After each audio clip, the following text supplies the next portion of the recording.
Everyone. आज हम जा रहे हैं रिवाइज करने कक्षा 6 के एनसीईआरटी ज्योग्राफी के चैप्टर नंबर 1 जो है सौर मंडल में पृथ्वी। इसको रिवाइज करने जा रहे हैं। हम वो लाइन टू लाइन पढ़ने नहीं जा रहे, उसको इम्पोर्टेंट जो भी हमें लगेगा उसको हम आपको बता देंगे। जिसमें एक पहला है सूर्य, चंद्रमा तथा वे सभी वस्तुएं जो रात के समय आसमान में चमकती है खगोलीय पिंड कहलाती है। ठीक है, और इन खगोलीय पिंडों को तारा कहते हैं। सूर्य भी एक तारा है, सूर्य तारा है, ये तो आपको भी पता होगा।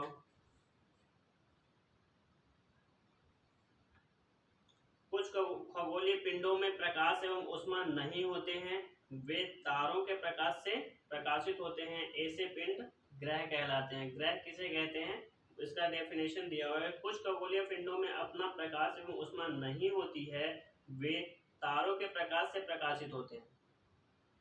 ऐसे पिंड ग्रह कहलाते हैं। जैसे अगर सूर्य को देखें तो उसके पास अपना ऊष्मा और अपना प्रकाश है, जिसकी वजह से उसको एज अ तारा कंसिडर किया जाता है।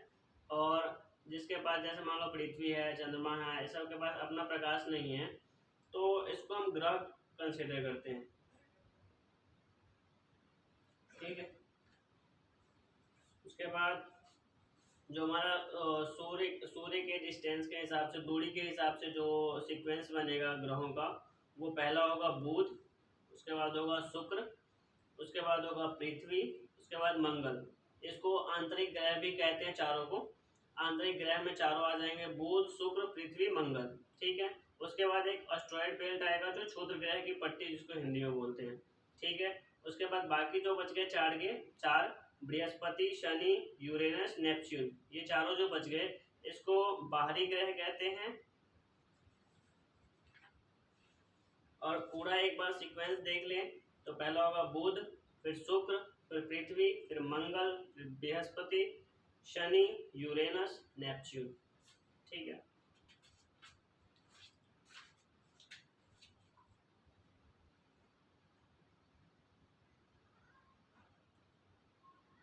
सौर मंडल किसे कहा जाता है, उसका डेफिनेशन दिया हुआ है, वो हम एक बार देख लेते हैं। सौर शब्द का अर्थ है सूर्य से संबंधित, इसलिए सूर्य के परिवार को सौर मंडल कहा जाता है। सिंपल सा बच्चों वाला डेफिनेशन छठे की किताब में क्या दिया जाएगा, तो सूर्य के परिवार को सौर मंडल कहा जाता है। ठीक है, ज्योग्राफी शब्द का जो डेफिनेशन है वो भी इसमें दिया हुआ है। ये कहाँ से दिया गया हुआ है, उदाहरण के लिए ज्योग्राफी एक अंग्रेजी शब्द है, यह ग्रीक भाषा से लिया गया है, जिसका अर्थ है पृथ्वी का विवरण। ठीक है, यह दो ग्रीक शब्दों से मिलकर बना है, जिसमें जी का अर्थ है पृथ्वी एवं ग्राफिया का अर्थ है लिखना। ठीक है, आइए पृथ्वी के संबंध में और अधिक जाने। पृथ्वी पर जो जी और उसमें अगर लॉजिया जोड़ दिया जाए, इंग्लिश में लॉजिया और हिंदी में लॉजी, दूसरा तो वो होता है पृथ्वी का अध्ययन। ठीक है, उसके बाद दूसरा होता है जियोमेट्री। अगर इसमें जियो में मेट्री जोड़ दिया जाए तो पृथ्वी का मापन होता है, कि पृथ्वी का माप करने के लिए ज्योमेट्री बॉक्स जो हमारी आती है उसमें कई सारे सेंटीमीटर स्केल होता है जो राउंड सर्कल वाला होता है, तो वो सब मापने का इंस्ट्रूमेंट होता है, इसलिए इसको ज्योमेट्री बोला जाता है। ठीक है, उसके बाद जियोइड, जो कि पृथ्वी के आकार के अनुरूप जो वस्तु होगा उसको हम जियोइड आकार बोल देते हैं। जैसे अगर मान लो पृथ्वी और चंद्रमा को कंपेयर किया जाए तो चंद्रमा छोटी है पृथ्वी से, बट अगर वो सिमिलर होती तो हम उसको जियोइड आकार बोल सकते थे। ठीक है, खगोलीय पिंडों एवं उनकी गति के संबंध में अध्ययन करने वाले को खगोल शास्त्री कहते हैं। ठीक है, खगोल शास्त्री किसे कहते हैं, तो जो पृथ्वी और जो खगोलीय पिंडों एवं उनकी गति के संबंध में अध्ययन करने वाले को खगोल शास्त्री कहते हैं। ठीक है, आर्यभट्ट प्राचीन भारत के प्रसिद्ध खगोल शास्त्री थे। उन्होंने कहा था कि सभी ग्रह तथा चंद्रमा परावर्तित सूर्य के कारण चमकते हैं। आज विश्व के सभी भागों में खगोलविद ब्रह्मांड के रहस्यों को खोजने में लगे हुए हैं। ठीक है, अब बात करते हैं सौर मंडल की। तो सूर्य, 8 ग्रह, उपग्रह तथा अन्य खगोलीय पिंड जैसे क्षुद्र ग्रह एवं उल्का पिंड मिलकर सौर मंडल का निर्माण करते हैं। तो सौर मंडल में क्या क्या आता है वो दिया हुआ है। पहला है सूर्य, उसके 8 ग्रह जो हमने आंतरिक, बाहरी और सारा जो सीक्वेंस मैंने बता दिया आपको। उसके बाद जैसे क्षुद्र ग्रह उपग्रह, खगोलीय पिंड जो सबको मिला के, उल्का पिंड सभी को मिला के सौर मंडल का निर्माण करते हैं। ठीक है। सूर्य,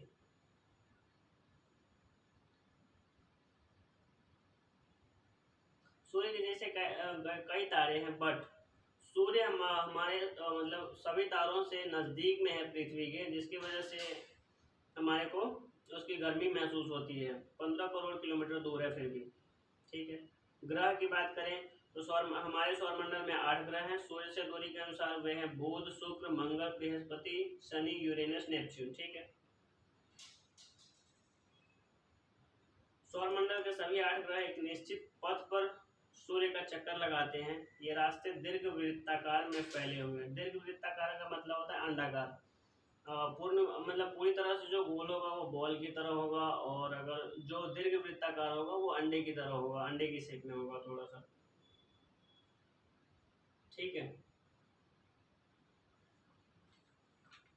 पृथ्वी की बात करें तो यह आकार में 5वां ग्रह है, और सूर्य की दूरी के हिसाब से यह तीसरा ग्रह है, जिसमें पहला बुध, दूसरा शुक्र और तीसरा पृथ्वी आता है। ठीक है।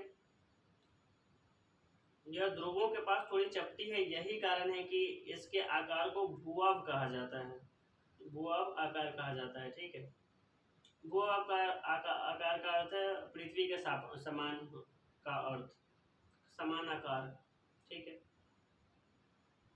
और जीवन के लिए अनुकूल परिस्थितियां सिर्फ पृथ्वी में पाई जाती है, और किसी भी ग्रह पे नहीं पाई जाती है, जहाँ तक अभी तक खोजा गया है। आगे अगर खोज होती है कुछ वैसा कि कहीं और भी इस तरह के लोग रहते हैं, तो वो तो बात की बात है।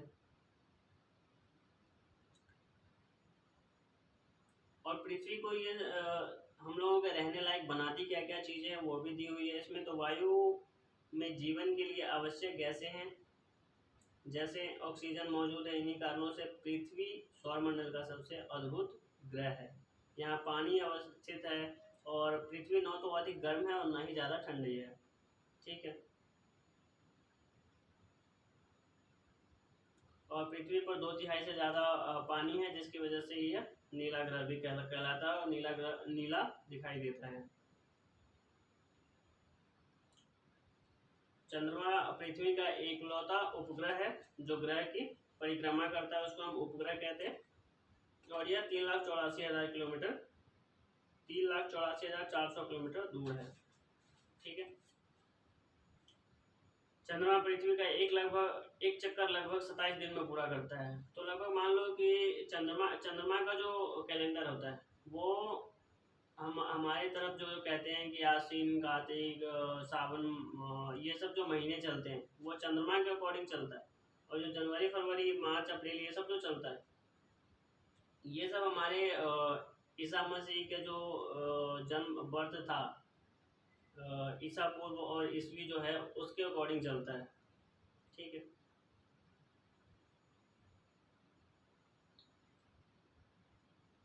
क्षुद्र ग्रह की बात करें तो तारों, ग्रहों एवं उपग्रहों के अतिरिक्त अन्य छोटे पिंड भी सूर्य के चारों ओर चक्कर लगाते हैं। इन पिंडों को क्षुद्र ग्रह कहते हैं। ठीक है। उल्का पिंड मतलब उल्का पिंड कहा जाता है कि जैसे मान लो एक शीशे के ग्लास को तोड़ते हैं तो उसमें बहुत सारे टुकड़े टूटते हैं, तो सारा अगर किसी चीज़ को परिक्रमा करे तो उसको उल्का पिंड की तरह आप कंसिडर कर सकते हो।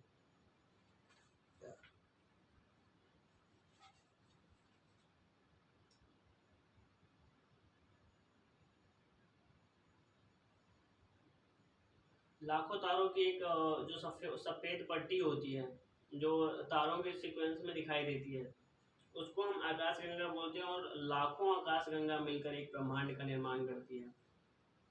तो आप सोच सकते हो ब्रह्मांड कितना बड़ा होगा। पृथ्वी एक छोटे से ग्रह है, इतना सा उस ब्रह्मांड के सामने में, और वो पृथ्वी जो मतलब आकाशगंगा ब्रह्मांड है वो कितना बड़ा होगा।